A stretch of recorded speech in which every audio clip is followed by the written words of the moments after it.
الحمد لله رب العالمين والصلاة والسلام على سيد الأنبياء والمرسلين أما بعد فأعوذ بالله من الشيطان الرجيم بسم الله الرحمن الرحيم يا أيها الذين آمنوا كتب عليكم الصيام كما كتب على الذين من قبلكم لعلكم تتقون صدق الله العظيم وصدق رسوله النبي الأمين الكريم۔ اللہ رب العزت کا بے پایا فضل و احسان کہ اس نے ہمیں اس ہفتہ واری تربیتی نشست میں شامل ہو کر اپنا اور اپنے حبیب کا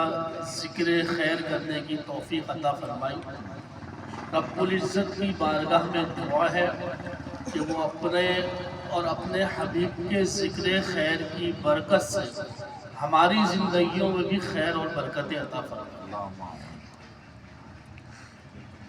جیسا کہ آپ تمام حضرات جانتے ہیں کہ سورۃ البقرہ کا ترجمہ چل رہا ہے اور بنی اسرائیل کے اوپر یا یہودیوں کے اوپر اللہ تبارک و تعالیٰ نے جو احسانات کرے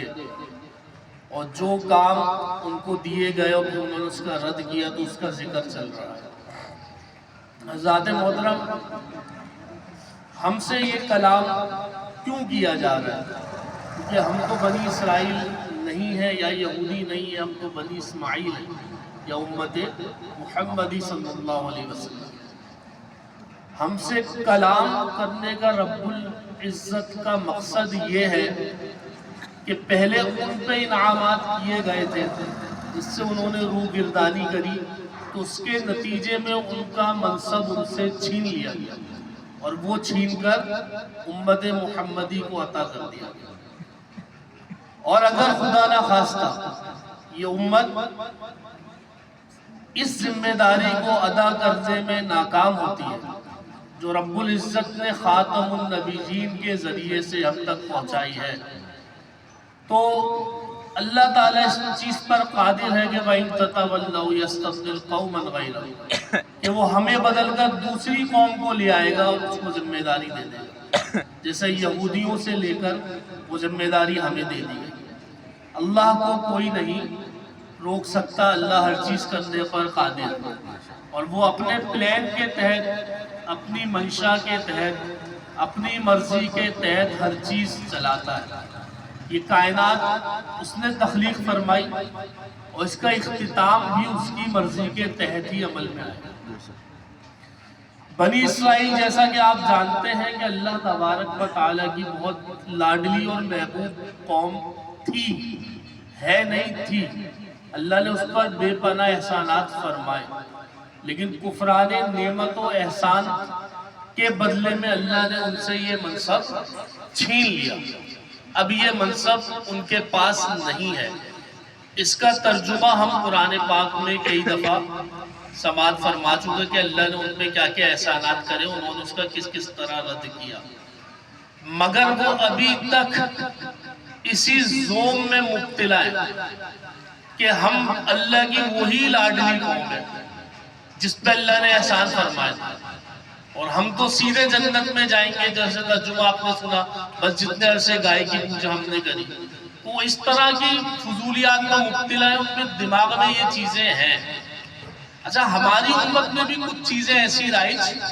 ہو گئی ہیں جس سے کچھ لوگ سمجھتے ہیں بس یہ کام کر لیا تو سیدھا جنت ہے اور کوئی حساب کتاب نہیں ہے۔ لیکن بنی اسرائیل یہودیوں جیسا عقیدہ کسی کا نہیں ہے کہ جھوٹ بول لو، چغلی کر لو، زنا کر لو، بدماشی کر لو، حق چھپا لو، جو کرنا ہو کر لو، بس تھوڑے عرصے عذاب بھگت کے جانے، ایسا عقیدہ کسی کا نہیں ہے۔ تو عقیدہ بیسیکلی یہ ہے کہ اللہ نے جو کتاب میں ارشاد فرمایا اس کے تحت ہم نے عمل کرنا ہے۔ اسی طرح بنی اسرائیل کو بھی یہی کہا گیا تھا کہ جو توریت میں کہا گیا ہے آپ نے اس کے تحت عمل کرنا ہے، جو انہوں نے عمل نہیں کیا۔ اور ہمیں کہا جا رہا ہے ترکت فیکم الثقلین، کہ میں تمہارے درمیان دو چیزیں چھوڑے جا رہا ہوں، کتاب اللہ و سنتی ہی، اور ایک حدیث میں کتاب اللہ و عطرتی ہی، کہ اللہ کی کتاب اور سنت یا اللہ کی کتاب اور میری اہل بیت۔ دونوں حدیثوں میں کتاب تو سیم ہی ہے، سنت اور عطرت میں الگ الگ لفظ آئے، لیکن جو حدیثوں کے اندر کتاب ہے وہ اپنی جگہ مستقل موجود ہے۔ تو اس کا مطلب یہ ہے کہ کتاب پہ تو کسی کا اختلاف نہیں، اور آج کے دور میں جو راہ ہدایت اور منبع ہے، سرچشمہ ہدایت ہے، وہ یہی کتاب ہے۔ اور اس کتاب کو اگر ہم پڑھیں گے نہیں، سمجھیں گے نہیں کہ اس کتاب کا مزاج کیا ہے، تو پھر ہم اس بات تک پہنچ نہیں سکتے کہ رب نے جو پیغام اپنے رسول کے ذریعے سے ہم تک پہنچایا۔ کتاب کیونکہ رب کا کلام ہے، تو اسی لیے مزاج رب پر ہی ہے کہ نبی پاک علیہ السلام نے کوئی سوال کیا، سوچا، یا جب جا کے یہودیوں کو تبلیغ کری کہ بھائی اب تم سے وہ منبع، وہ سرچشمہ ہدایت کا ذریعہ، وہ سب چیزیں تم سے چھین لی گئی ہیں، اور چھیننے کے بعد وہ مجھے دے دی گئی کہ میں خاتم النبیون، مجھ پہ ایمان لاؤ، تو یہودیوں نے وہ چیزیں قبول نہیں کری۔ وہ آج تک یہی سمجھتے ہیں کہ ہمارے نبی ہی جو پیچھے آئے تھے، حضرت موسیٰ علیہ السلام، وہ افضل تھے، اور باقی اور کوئی نبی، یا وہ یہ سمجھتے ہیں جو ان کے نسب میں رسول آ رہے ہیں وہ تو قابل قبول ہیں، لیکن باقی نسبوں میں آنے والے